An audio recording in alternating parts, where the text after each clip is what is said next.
الحمد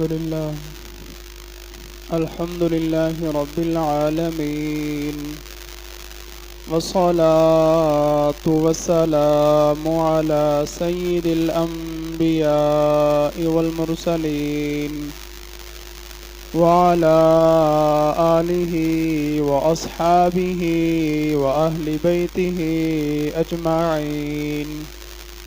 أما بعد، فقد قال الله تبارك وتعالى في القرآن المجيد والفرقان الحميد: فأعوذ بالله من الشيطان الرجيم، بسم الله الرحمن الرحيم. إنا أنزلناه في ليلة القدر، وما أدراك ما ليلة القدر. ليلة القدر خير من 1000 شهر. تنزل الملائكة والروح فيها بإذن ربهم من كل أمر. سلام هي حتى مطلع الفجر. وفي رواية عن أبي هريرة عن النبي صلى الله تعالى عليه وبارك وسلم قال: من قام في ليلة القدر إيمانا واحتسابا غفر له ما تقدم من ذنبه، أو كما قال النبي صلى الله تعالى عليه وبارك وسلم: آمنت بالله صدق الله العظيم وصدق رسوله النبي الكريم الأمين، ونحن على ذلك لمن الشاهدين والشاكرين، والحمد لله رب العالمين. رب اشرح لي صدري ويسر لي أمري واحلل عقدة من لساني يفقه قولي. مولاي صل وسلم دائما أبدا على حبيبك خير الخلق كلهم. هو الحبيب الذي ترجى شفاعته لكل هول من الأهوال مقتحم. مولاي صل وسلم دائما أبدا على حبيبك خير الخلق كلهم. جاءت لدعوته الأشجار ساجدة تمشي إليه على ساق بلا قدم. محمد ذكره روح لأنفسنا، محمد شكره فرض على الأمم. محمد أشرف الأعراب والعجم، محمد خير من يمشي على قدم. يا صاحب الجمال ويا سيد البشر، من وجهك المنير لقد نبر القمر. لا يمكن الثناء كما كان حقه بعد خدا بزرگ توئی قصہ مختصر. نہایت ہی واجب الاحترام معزز بزرگوں، محترم بھائیوں، پیارے بچوں، اللہ رب العزت کا بے پناہ احسان اور محض اس کا فضل عظیم کہ اس نے ہمیں اپنے گھر میں آنے کی توفیق بخشی. اللہ رب العزت کی بارگاہ میں دعا ہے کہ اللہ تبارک و تعالی ہمارا یہاں پر چل کر آنا، سننا سنانا اپنی بارگاہ میں شرف قبولیت عطا فرمائے، اور قدم قدم پر کروڑہ نیکیوں سے ہمیں سرفراز فرمائے. حضرات محترم، جیسا کہ آپ کو معلوم ہے کہ اللہ کی عظیم عطا اور اس کا بہت بڑا فضل، رحمتوں کا خزینہ رمضان المبارک اپنے اختتام کی طرف رواں دواں ہے. خوش نصیب ہیں وہ لوگ جو رمضان المبارک کی قدر کر رہے ہیں، روزے رکھ رہے ہیں، نمازیں ادا کر رہے ہیں، توبہ و استغفار کر رہے ہیں، ذکر اذکار میں مصروف ہیں. وہ اپنی خوش نصیبی سمجھیں اللہ کا شکر ادا کریں کہ اللہ نے انہیں یہ توفیق بخشی ہے، اور اللہ کی بارگاہ میں قبولیت کی دعا بھی کریں کہ مالک ہم عاجز و گناہ گار تیری بارگاہ میں محض یہ تھوڑا بہت پیش کر رہے ہیں، اس کو اپنی بارگاہ میں شرف قبولیت بھی عطا فرمانا۔ رمضان مبارک یقیناً اللہ کی بہت بڑی عطا ہے کہ اس میں جو نفل ادا کرتا ہے اس کو فرض کے برابر ثواب دیا جاتا ہے، اور پھر فرض پڑھنے والے کو 70 گنا اس کا ثواب بڑھا دیا جاتا ہے۔ نیکی کی اس مہینے میں کثرت کی جاتی ہے، اور اللہ کی عطا تو دیکھیں کہ اللہ اپنے حبیب کی امت کو کتنا نواز رہا ہے کہ رمضان مبارک عطا فرمایا، پھر صرف یہیں پر بس نہیں کی، ساتھ لیلۃ القدر بھی عطا فرمائی۔ لیلۃ القدر اس کے بارے میں قرآن فرماتا ہے انا انزلناہ فی لیلۃ القدر، کہ لیلۃ القدر کی شان یہ ہے کہ ہم نے قرآن پاک کو لوح محفوظ سے آسمان دنیا پر اسی رات میں ہی اتارا ہے۔ یہ وہ عظیم رات ہے کہ جس میں قرآن یک بارگی لوح محفوظ سے آسمان دنیا پر اتارا گیا ہے، پھر وہاں سے آہستہ آہستہ ضرورت کے مطابق جو ہے وہ حضور کے سینہ انور پر اتارا گیا ہے۔ تو فرمایا کہ انا انزلناہ فی لیلۃ القدر، لیلۃ القدر ہے کہ جس میں ہم نے قرآن کو نازل کیا ہے۔ وما ادراک ما لیلۃ القدر، اور آپ کو کیا ادراک کہ لیلۃ القدر کیا ہے؟ یہ یہاں پر تھوڑا سا میں عقیدے کی بھی بات کرتا چلوں کہ وما ادراک ما لیلۃ القدر، کہ آپ کو کیا ادراک کہ لیلۃ القدر کیا ہے۔ دوسرے لوگ جو ہے وہ یہاں سے یہ ثابت کرتے ہیں کہ جناب حضور کو علم غیب نہیں ہے، اس لیے تو اللہ فرما رہا ہے کہ آپ کو کیا پتہ جناب لیلۃ القدر کیا ہے۔ یاد رکھیں کہ علم اور چیز ہے، ادراک اور چیز ہے۔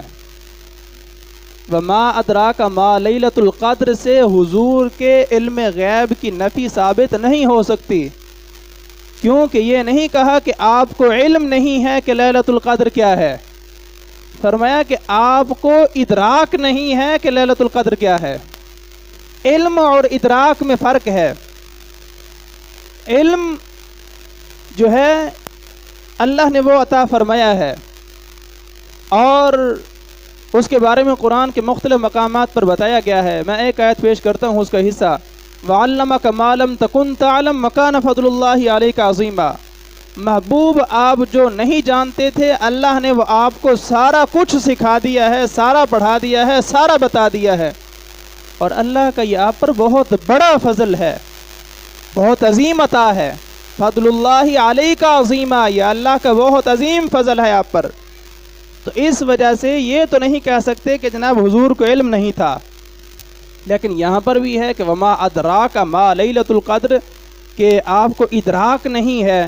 ادراک کا تعلق جو ہے وہ اپنی عقل کے ساتھ ہے، یہ ذاتی اعتبار سے ہوتا ہے۔ انسان اپنی عقل اور فہم کے ذریعے کسی چیز تک پہنچنے کی جو کوشش کرتا ہے، اس کی کھوج میں رہتا ہے، تو جو اپنے عقل کے ذریعے پہنچتے ہیں اس کو ادراک کہتے ہیں۔ تو فرمایا کہ حبیب آپ اپنی عقل کے ذریعے اس کے ادراک نہیں کر سکتے، ہم آپ کو بتاتے ہیں، ہماری عطا سے آپ جانتے ہیں۔ وما ادراک ما لیلۃ القدر، آپ اپنی عقل اور فہم کے ذریعے جو ہے اس طرف کوشش نہ کریں، آپ اس کا ادراک نہیں کر سکتے، بلکہ ہم آپ کو بتاتے ہیں کہ لیلۃ القدر کیا ہے۔ پھر اللہ نے بتایا بھی ہے کہ لیلۃ القدر کیا ہے۔ لیلۃ القدر خیر من الف شہر، لیلۃ القدر جو ہے وہ 1000 مہینوں سے افضل ہے، 1000 مہینوں سے افضل ہے۔ تو یوں سمجھیں کہ ما ادراک ما لیلۃ القدر میں ذاتی علم کی نفی ہے، کہ آپ اللہ کی عطا کے بغیر بذات خود جو ہے اس کا ادراک نہیں کر سکتے۔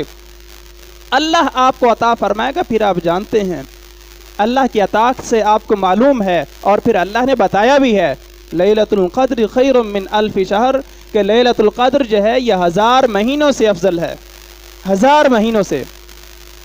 لیلۃ القدر خیر من الف شہر، اور صرف یہی نہیں، تنزل الملائکۃ والروح فیہا باذن ربہم من کل امر، یہ وہ عظیم رات ہے کہ جس میں اللہ کے مقدس فرشتے جو ہیں وہ زمین پر اترتے ہیں، اللہ کی رحمت والے فرشتے جو ہیں وہ زمین پر آتے ہیں۔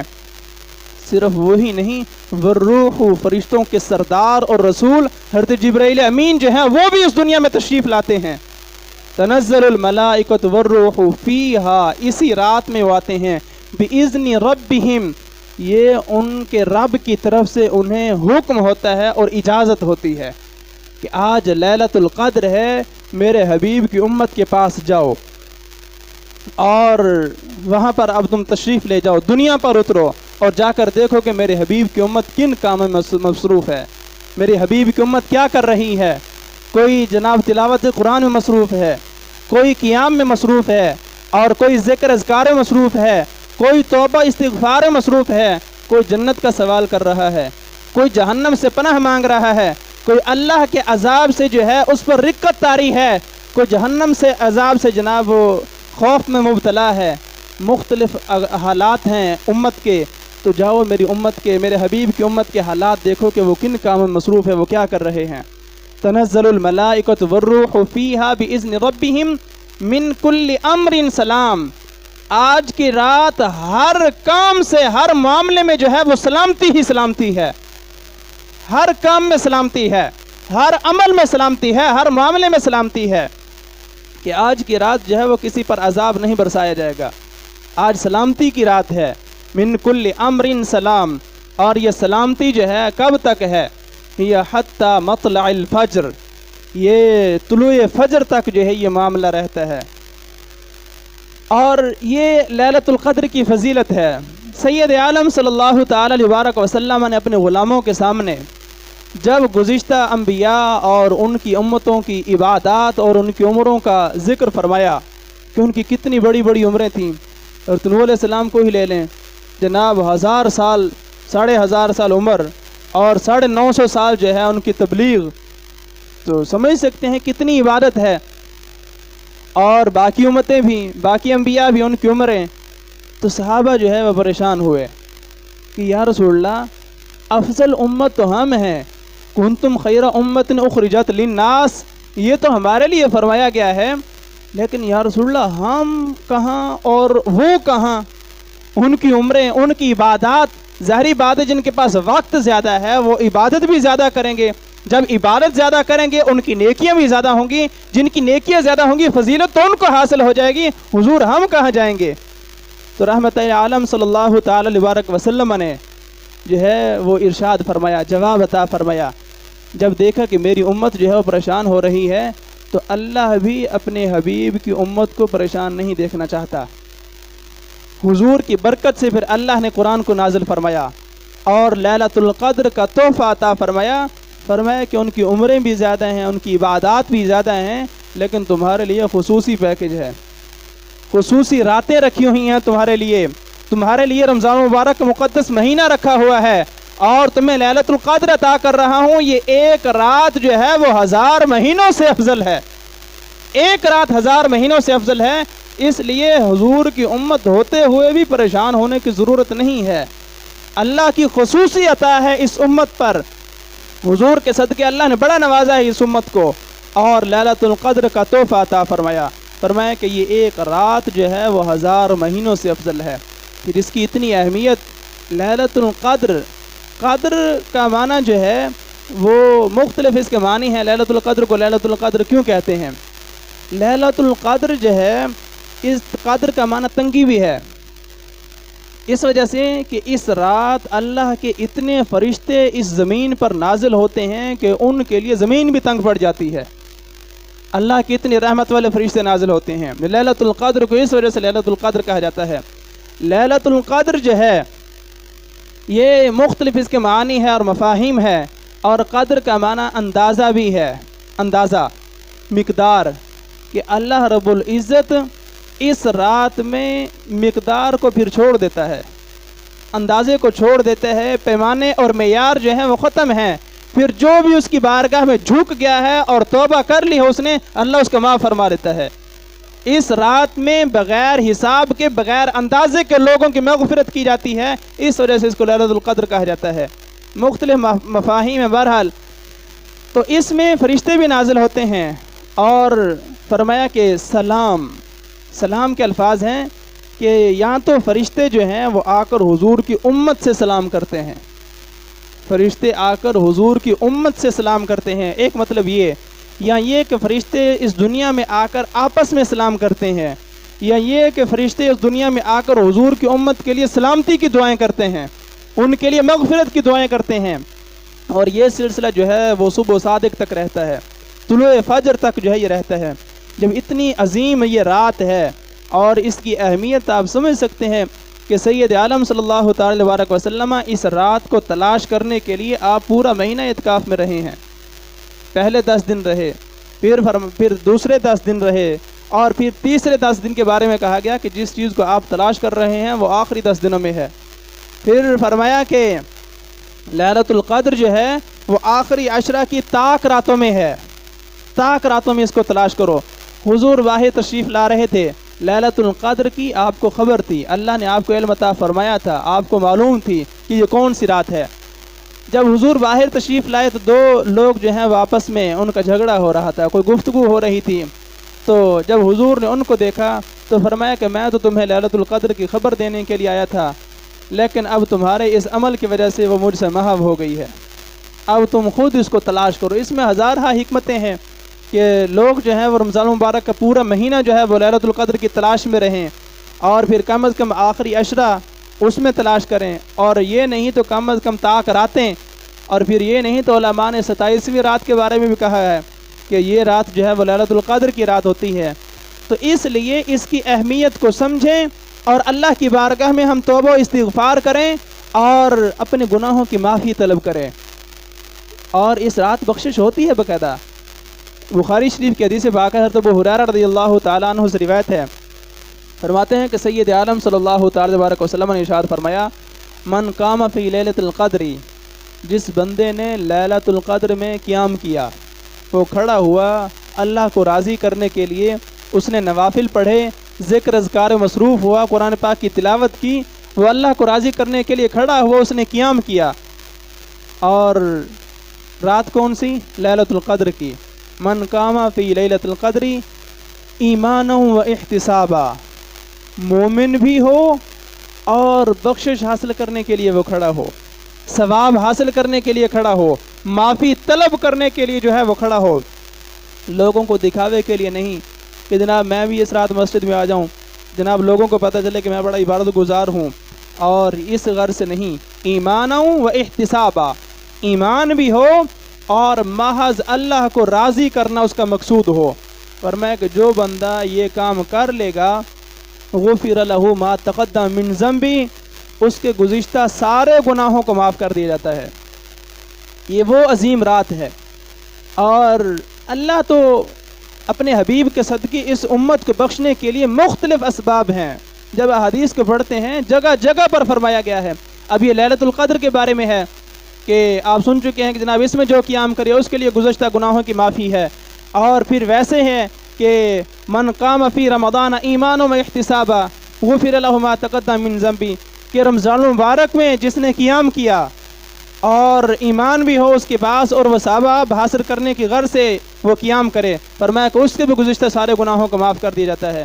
پھر رمضان المبارک کی راتوں کے بارے میں ہے کہ رمضان المبارک کی راتوں میں جس نے قیام کیا اور ایمان بھی ہو اور نیکی حاصل کرنے کا اس کا ارادہ ہو، اس کے گناہوں کی معافی کر دی جاتی ہے۔ رمضان المبارک کے جو روزے رکھتا ہے، من صام فی رمضان ایمانا و احتسابا غفر لہ ما تقدم من ذنبی، سمجھ سکتے ہیں کہ رحمت کا دریا جو ہے وہ کس انداز سے بہہ رہا ہے اور کس انداز سے ٹھاٹے ہیں کہ دن کو روزہ رکھو گے پھر بھی مغفرت ہے، رمضان مبارک میں دن میں قیام کرو گے پھر بھی معافی ہے، رمضان کی راتوں میں جناب معافی طلب کرو گے اور قیام کرو گے پھر بھی بخشش ہے، لیلۃ القدر میں اگر اللہ کے حضور حاضر ہو جاؤ گے پھر بھی معاف کر دیا جائے گا۔ اللہ تو ہمیں بخشنا چاہتا ہے، اللہ تو ہمیں معاف کرنا چاہتا ہے، اور اپنے حبیب کے صدقے ہمیں اتنے پیغام جو دیے ہیں وہ ہمیں بخشنے کے لیے ہی دیے ہیں۔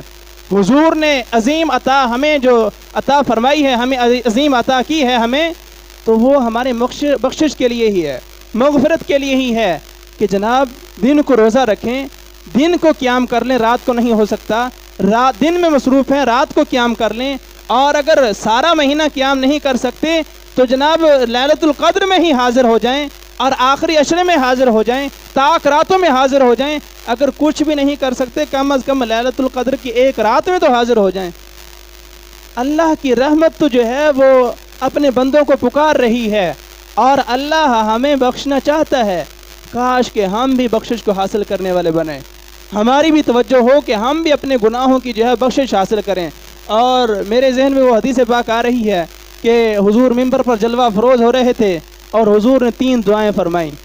رمضان المبارک کا مہینہ کم از کم یہ حدیث ہر وقت ہمارے ذہن میں ہونی چاہیے، اور ان میں سے ایک یہ بھی تھی کہ جس کی زندگی میں رمضان المبارک آیا اور وہ اس کا ادب احترام کر کے اللہ کو راضی نہ کر سکا، بخشش حاصل نہ کر سکا، اس کے لیے بربادی ہے، اس کے لیے بھی ہلاکت ہے کہ اللہ کی اتنی عظیم عطا اس کو نصیب ہوئی، لیکن وہ ایسا بد نصیب ہے کہ اس نے پھر بھی بخشش کی طرف توجہ ہی نہ کی، وہ پھر بھی اپنے آپ کو نہ بخشوا سکا۔ آپ سمجھ سکتے ہیں کتنی عظیم عطا ہے۔ سب سے پہلا درجہ جو ہے وہ فرض کا ہے، پھر اس کے بعد واجب کا ہے، پھر اس کے بعد سنت موقدہ ہے، سنت غیر موقدہ ہے، پھر نفل ہے، نفل جو ہے مستحب کے درجے میں ہے۔ آپ سمجھ سکتے ہیں کہ ثواب کا معیار جو ہے وہ کتنا بڑھتا ہے کہ کہاں ایک فرض ہے اور کہاں نفل ہے، نفل کو اٹھا کر ڈائریکٹ فرض کے برابر کر دیا جاتا ہے اس کا ثواب۔ آپ سمجھ سکتے ہیں کتنا ثواب کا جناب بڑھا دیا جاتا ہے اس امت کے لیے، اور فرض جو ہے اس کا ثواب 70 گنا بڑھا دیا جاتا ہے کہ کسی نہ کسی طریقے میری حبیب کی امت میرے بارگاہ میں آئے تو صحیح، وہ بخشش حاصل کرنے کے لیے کبھی متوجہ تو ہو۔ یہ سارے بخشش کے بہانے ہیں۔ اللہ اپنے حبیب کی امت کو معاف کرنا چاہتا ہے اور فرماتا ہے کہ میں تمہیں عذاب دے کر کیا کروں گا، میں تمہیں عذاب دے کر کیا کروں گا۔ اللہ ہمیں عذاب نہیں دینا چاہتا، ہم خود ہیں کہ ہم اپنے کام ہی ایسے کرتے ہیں جس کی وجہ سے عذاب کا شکار ہو جاتے ہیں۔ اللہ کسی پر بھی ذرہ برابر بھی ظلم نہیں کرتا، تو اس وجہ سے رمضان المبارک کی جو ساعتیں باقی ہیں ہم اس کو قیمتی بنائیں۔ اور حدیث پاک میں بخاری شریف کی یہ حدیث پاک ہے کہ حضور نے لیلۃ القدر میں خصوصی دعا جو ہے اس کی ہمیں تلقین فرمائی اور ہمیں تعلیم فرمائی، ہمیں بتایا وہ کیا ہے، وہ ہر بندے کو یاد ہونی چاہیے۔ اللہم انک عفو تحب العفو، اتنی دعا تھی، لیکن اگر فاعف عنا کے الفاظ بھی زیادہ کر لیں گے تو پھر بھی ٹھیک ہے۔ اس کا کیا معنی ہے؟ اللہم انک عفو، اے میرے پیارے اللہ تو درگزر کرنے والا ہے، تو معاف فرمانے والا ہے، تو بخشش عطا فرمانے والا ہے۔ اللہم انک عفو تحب العفو، خود بھی معاف کرنے والا ہے، بخشش عطا کرنے والا ہے، اور پھر معافی کو پسند بھی کرنے والا ہے۔ تحب العفو، تو معاف کرنے والوں کو پسند کرتا ہے، معافی کو پسند کرتا ہے۔ جب تو خود بھی معاف کرنے والا ہے، معافی کو پسند بھی کرتا ہے، تو پھر مہربانی فرما ہمیں بھی معاف فرما دے۔ تحب العفو فاعف عنا، اب مہربانی فرما ہمارے حال پر بھی رحم فرما، ہماری بخشش ہمیں عطا فرما، ہمارے لیے بھی معافی عطا فرما، اس لیے کہ تو بہت بخشنے والا ہے۔ ایک یہ دعا کثرت کے ساتھ ہم پڑھیں، اور دوسری دعا بھی ہمیں یاد ہونی چاہیے، وہ بھی پڑھیں، اللہم اجرنا من النار، یہ جہنم سے آزادی کا عشرہ ہے، اختتام پذیر ہے۔ آج رمضان المبارک کا آخری جمعہ ہے، جناب سوچ سکتے ہیں کتنی جلدی جو ہے یہ گزر گیا ہے۔ ابھی کچھ دن ہی پہلے ہم کہہ رہے جناب رمضان آنے والا ہے، رمضان آنے والا ہے، اور آپ جو ہے رمضان جا رہا ہے۔ اس کی قدر کریں، اس کی اہمیت کو سمجھیں۔ ہم لہو و لعب میں، دنیاوی مصروفیات میں اس عظیم عطا کو جو ہے وہ ضائع نہ کریں، اس کی قدر کریں۔ رمضان المبارک کے دن میں روزے رکھیں اور نمازوں کی پابندی کریں، صدقات و خیرات کی کثرت کریں۔ بخاری شریف میں حدیث پاک ہے کہ حضور کی اس رمضان المبارک میں سخاوت کی جو ہے یہ انتہا ہوتی تھی، یہ عالم ہوتا تھا کہ حضور رمضان المبارک میں اتنے سخی ہوتے تھے، جس طرح فرمایا کہ صبح کی ٹھنڈی ہوا ہوتی ہے کہ اس کا بھی کوئی اندازہ نہیں ہوتا کہ یہ کتنی ہے، اور اس کا کوئی معیار نہیں ہوتا کہ جناب اس کو تو یہ ٹھنڈی ہوا نصیب ہوگی اور اس کو نہیں ہوگی، نہیں، ہوا چل رہی ہے۔ فرماتے ہیں کہ حضور کی سخاوت کا عالم رمضان المبارک میں صبح کی ٹھنڈی ہوا کی طرح ہوتا تھا اتنی کثرت کے ساتھ حضور جو ہے وہ سخاوت فرماتے تھے اور ہر ایک کو نوازتے تھے، لیکن اس کے لیے شرط ہے کہ جس نے ٹھنڈی ہوا لینی ہو وہ کمرے سے باہر آ جائے، وہ باہر آ جائے، وہ کم از کم مستحق تو بنے نا، استحقاق والے لوگوں میں شامل تو ہو۔ حضور اس وقت بھی سخاوت فرماتے تھے، حضور آج بھی سخاوت فرما رہے ہیں، حضور کل بھی سخی تھے، حضور آج بھی سخی ہیں، حضور آج بھی اپنی امت کے لیے جو ہے، حدیث پاک کا مفہوم ہے نا کہ میرا اس دنیا میں رہنا بھی تمہارے لیے بہتر ہے، اس دنیا سے جانا بھی تمہارے لیے بہتر ہے۔ صحابہ نے عرض کی یا رسول اللہ یہ کیسے ہو سکتا ہے، حضور آپ اس دنیا میں جلوہ فروز ہیں، یہ تو ہم سمجھتے ہیں ہمارے لیے بہتر ہے کہ حضور ہم آپ کی زیارت کر لیتے ہیں، اور ہمیں کوئی بھی مشکل پیش آتے حضور آپ کی بارگاہ میں حاضر ہو جاتے ہیں، حضور آپ کے فرامین ہم سنتے ہیں۔ حضور یہ تو سمجھ آتی ہے، اور یہ بات سمجھ نہیں آتی کہ آپ اس دنیا میں سے چلے بھی جائیں پھر بھی ہمارے لیے بہتر ہے۔ فرمایا کہ جب میں اس دنیا سے چلا جاؤں گا تمہارے اعمال مجھ پر پیش کیے جائیں گے، اگر تمہارے اعمال اچھے ہوں گے تو میں اللہ کی بارگاہ میں شکر ادا کروں گا، اور اگر تمہارے اعمال میں کمی ہوئی تو میں تمہارے لیے اللہ کی بارگاہ میں بخشش کی دعا کروں گا۔ حضور آج بھی اپنی امت کی طرف متوجہ ہیں، لیکن ضرورت اس امر کی ہے کاش امت بھی گنبد خضراء کی طرف جو ہے متوجہ ہو جائے۔ ہمیں چاہیے کہ ہم اللہ کی بارگاہ میں بھی معافی طلب کریں، حضور سے بھی معافی طلب کریں کہ یا اللہ ہم نے تیری نافرمانی کی اور اپنی زندگی کو تیرے احکام کے خلاف گزارا، اور حضور سے معافی طلب کریں کہ یا رسول اللہ ہم نے آپ کے احکام کے خلاف عمل کیا، زندگیاں گزر گئیں حضور ہم نے آپ کی سنت کو اہمیت ہی نہ دی، ہم نے آپ کے احکام کو جناب سیکھا ہی نہیں۔ سمجھ سکتے ہیں کہ جناب کتنی صدیاں گزر گئی ہیں اسلام آئے ہوئے، اور آج بھی بنیادی احکام جو ہیں ہمیں پتہ نہیں ہیں۔ یہ چھوٹا ظلم ہے، یہ چھوٹا ظلم ہے۔ اگر اللہ پکڑنے پہ آئے تو پکڑنے کے لیے صرف یہی گناہ کافی ہے کہ ہمارے حبیب جو ہیں وہ تو تمہیں کافروں کے ظلم اور ستم برداشت کر کر کے دین پہنچا کر آئے تھے، جناب کافروں سے پتھر کھائے، لہو لہان ہوئے اور کافروں کے ظلم برداشت کیے، لیکن دین کا پیغام جو ہے اس کو ترک نہیں کیا۔ یہ نہیں کہا کہ جناب میں اپنی جان کی فکر کروں اور یہ جانے ان کا کام جانے، نہیں، انہوں نے ساری قربانیاں تمہاری خاطر دی تھیں، تمہارے لیے دین کو پہنچایا تھا اور دین کے پیغام کو تم تک پہنچایا، لیکن تم نے اس کی قدر کیا کی کہ صدیاں گزرنے کے بعد 50 60 سال عمر ہو گئی ہے، بنیادی احکام کی ہی ہمیں خبر نہیں ہے۔ یاد رکھیں اللہ کی بارگاہ میں اس گناہ سے بھی ہم توبہ کریں، دین کو اہمیت دیں، دین ہی فلاح کا راستہ ہے، دین کے علاوہ نہ نجات ہے نہ فلاح ہے۔ دین کو اہمیت دیں، دین کو سیکھیں، حضور کے احکام کو اہمیت دیں، حضور کی سنتوں کو جو ہے وہ قدر کی نگاہ سے دیکھیں اور ان پر عمل کریں، ان پر عمل کریں۔ لیکن ہمارا طرز زندگی جو ہے وہ کچھ اور ہی ہو گیا ہے، پتہ نہیں ہمارا بنے گا کیا۔ ہم نے کبھی سوچا ہی نہیں ہے کہ حضور کی وہ مبارک سنتیں کہ جن پر صحابہ نے جو ہے وہ جانیں نچھاور کی ہیں اور قربانیاں دے دے کر جو ہے وہ ہم تک حضور کی سنتیں پہنچائی ہیں، حضور کا دین پہنچایا ہے۔ آج ہم ان سنتوں کی پرواہ نہیں کرتے، ہم اپنی فلاح اور اپنی ترقی اور اپنی عزت جو ہے وہ سنت کے خلاف جو کام ہوگا اس میں سمجھتے ہیں۔ تو ہم اپنی طرز زندگی کو جو ہے وہ تبدیل کریں، اپنی زندگی کو تبدیل کریں۔ یہ زندگی مختصر سی ہے، زندگی مختصر سی ہے، اس نے ایسے ہی گزر جانا ہے۔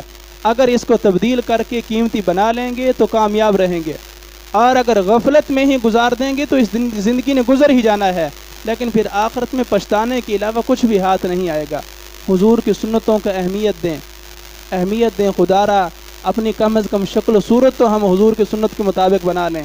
سر جو ہے وہ ہمارا ڈھانپا ہوا ہونا چاہیے، چہرہ جو ہے وہ حضور کی سنت کے نور کے ساتھ منور ہونا چاہیے، لباس حضور کی سنت کے مطابق جو ہے وہ ہمارا ہونا چاہیے، چال ڈھال، گفتگو، قول فعل، ساری زندگی کا ایک ایک لمحہ جو ہے اگر ہم حضور کی سنت کے مطابق گزاریں تو دین اتنا وسیع ہے اور اتنا واضح ہے کہ ہر لمحہ ہر قدم پر ہماری رہنمائی کرنے کے لیے دین حاضر ہے۔ لیکن ہم سیکھیں گے تو پھر ہی ہے، دین کو سیکھیں، اس کی اہمیت کو سمجھیں، صرف ایسے ہی جناب غفلت میں ہم اپنی زندگیوں کو ضائع نہ کریں، اور خدا را حضور کی سنتوں کی جو ہے وہ قدر کریں۔ ہم خود بھی عمل نہیں کرتے، جس نے عمل کیا ہوتا ہے ہم اس کو بھی حقیر سمجھتے ہیں۔ یہ ظلم ہے، یہ ظلم ہے، اور اس ظلم سے ہمیں توبہ کرنی چاہیے۔ یاد رکھیں کہ سنت کا تارک جو ہے وہ تو گناہ گار ہے، لیکن سنت کی حقارت کرنے والا کافر ہے۔ یہ ذہن نشین کر لیں مسئلہ. سنت کا تارک، سنت کو چھوڑنے والا جو عمل نہیں کرتا وہ تو گناہگار ہے، لیکن حضور کی سنت کو جناب حقیر سمجھنے والا ہے. مولوی جناب ڈڑھے لے آیا ودن دے فلاں، تساں سن دے کو نہیں. ایک کفریہ جملہ ہے، بندہ ہی جملے نال کافر تھی ویندے. ہی واسطے حضور دی سنت کی اہمیت دیو. اپنے چہرے جڑے نا حضور دی امت جناب لا الہ الا اللہ محمد رسول اللہ پڑھ دے ہو، حضور دا کلمہ پڑھ دے ہو، لیکن حضور دی سنت کے مطابق اساں اپنے چہرے نہیں سجا سکتے. کیوں نہیں سجا سکتے؟ اساں اہمیت نہیں دیندے. ساڑھے نزدیک اندی اہمیت کوئی نہیں نا. ساڑھے نزدیک اہمیت ہے جناب ٹیپ ٹاپ ہوئے، پینٹ شرٹ ہوئے، جڑی چیز دنیاوی اعتبار نال منفیات ہے اساں ہوں کو حاصل کرنے، لیکن این دے جڑے فوائد ہیں وہ دنیا چ تو شاید ایسا محسوس نہیں کر سکتے، لیکن قبر تے آخرت انشاءاللہ اندے ثمرات ضرور حاصل تھی سن. خدا را مہربانی کرو، رمضان المبارک ہے، پتنی اگلا نصیب تھیونا کو نہیں تھیونا. جڑے حضور دی سنتاں کو قتل کریں دے ہو، حضور دی سنتاں دے قاتل ہو، مہربانی کرو توبہ کرو، استغفار کرو، مالک دی بارگاہ جی توبہ کرو، حضور دی بارگاہ جی توبہ کرو کہ یا رسول اللہ اساں ہن تھوڑی سنتاں کو قتل کیتے رکھے، مہربانی فرماؤ پچھلی معافی عطا فرماؤ، آئندہ واسطے اساں ڈاڑیاں رکھنے. اور حضور باقاعدہ بار بار فرما کے گن فرمایا کہ اپنے داڑھیاں کو بدھاؤ، مچھاں کو پست رکھو. لیکن ساڑیاں مچھاں باش ہو اتنی آندن کہ پانی دا گلاس پیو تو وہ پونیج کے ویندے. گناہ ہے پانی ہو ایسا مکروہ ہے ایسا کھانا پینا کہ جن وچ مچھاں دے وال جڑے نا او سرایت کرن اور ہند وچ ڈوب ونجن. اور داڑھیاں دے بارے میں فرمایا کہ داڑھیاں کو بدھاؤ، انہوں کو معافی عطا کرو، اور کفار اور مشرکین دی مخالفت کرو، یہود و نصارہ دی مخالفت کرو. دین دا اے حکم ہے، لیکن ساڑا نظام زندگی جو ہے وہ پٹھا ہے.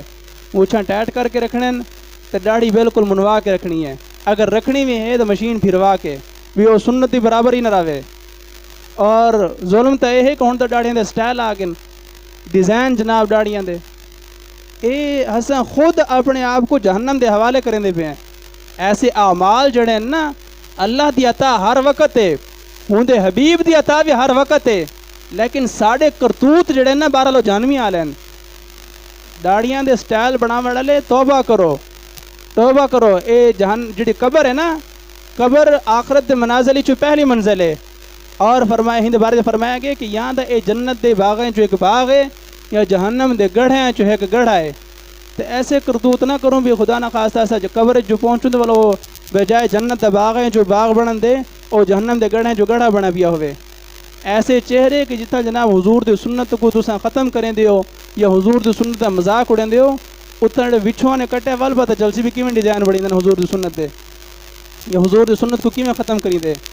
توبہ کرو، ہساں مسلمان ہیں، آخرت دوتے ساڈا یقین ہے، قبر دوتے ساڈا یقین ہے، مرنے جناب قبر وچ ونجنے اور حساب و کتاب دیونے، ہر چیز دے بارے عقیدہ ہے، لیکن جناب عمل کوئی نہیں، عمل کوئی نہیں. کافر دا یہ عمل کوئی نہیں، ساڈا یہ عمل کوئی نہیں. تو فرق کیا رہا؟ صرف عقیدے جناب ہساں منینے ہیں لیکن منیندے کوئی نہیں، منیندے ہیں لیکن عمل کوئی نہیں کریں دے. خدا را ہساں اپنی زندگی کو قیمتی بناؤ. بڑی زندگی ضائع تھی کہ جناب بزرگ آدمی میں جناب سنت دے مطابق داڑھی نہیں رکھیں دے، افسوس ہی دے. بعض اوقات وہ اقامت آکھن واسطے بندے کو تلاش کرنا پوندے، پوری صف بیٹھی ہے داڑھی کہیں دی پوری کوئی نہیں. اور جن داڑھی پوری کوئی نہیں ہوندے کو اقامت دکھاونا مکروہ ہے، ہوندی اذان ہی مکروہ ہے، ہوندی اقامت ہی مکروہ ہے. کیا کروں جناب بندہ ہی کوئی نہیں جن داڑھی پوری ہوئے. اتنے حالات بھی خراب تھی ونے ہیں. خدا را توبہ دی طرف آؤ، توبہ دا دروازہ کھولا ہے، اللہ دی رحمت وسیع ہے، لیکن اگر ہوں دروازے لے پاسے کوئی نہ آسو تو بخشش کوئی نہیں. توبہ کرو اور استغفار کرو، حضور دی سنتوں کو اہمیت دیو. اور جنہوں نے ہون تونی حضور دی سنتوں کو قتل کیتے اور خدا را مہربانی کرو جڑے آمن دی زندگی دے چاند لمحے ہیں ان دے مطابق جناب حضور دی سنت دے مطابق انہوں کو گزارو اور اپنی زندگی کو قیمتی بناؤ. جڑے داڑیاں دے ڈیزائن بنے دے ہو وہ چھوڑ دیو، جڑے داڑیاں منوین دے ہو وہ داڑیاں رکھ گنو، جڑے ایک 4 انگل کو گھٹ رکھیں دے ہو اے مہربانی کر کے 4 انگل تک کم از کم پوری کر گنو. کوئی زیادہ وزن دا کوئی نہیں، میرا خیال ہے کوئی 100 گرام ہی کوئی نہ ہو سی. اویں ایسا جناب بڑے پہلوان ہیں، بڑے طاقتور ہیں، لیکن 100 گرام وزن نہیں چبدا. خدا خوف خدا کروں اساں اللہ دی بارگاہ توبہ کروں. اور توبہ دے بارے چ ہسا کو آکھیا گئے کہ اگر توبہ کرے سو تو اللہ بڑا بخشنے والا ہے اور اللہ عذاب کو محفوظ فرماڑے دسی. اور اللہ دی بارگاہ بھی دعا ہے کہ اللہ تبارک و تعالی سب کو ہدایت عطا فرماوے. فطرانہ جڑا ہے نا ان دی مقدار پہلے بھی عرض کی گئی ہے. مفتی منیب الرحمان صاحب اور ادارت المصطفیٰ مولانا رضا ثاقب مصطفی صاحب انہاں ڈوہان دی طرفوں فطرانے دی کم از کم مقدار 140 روپے. گندم دا اور ریٹ جڑے پورے پاکستان وچ تساں کہیں جاؤ میں گنو تو مل ونے ہوں حساب نال 140 روپے فطرانے دی مقدار ہے، اور کوشش کرے سو کہ فطرانہ لازمی ادا کرے سو۔ اللہ رب العزت قبول فرماوے اور سب کو توبہ دی توفیق عطا فرماوے۔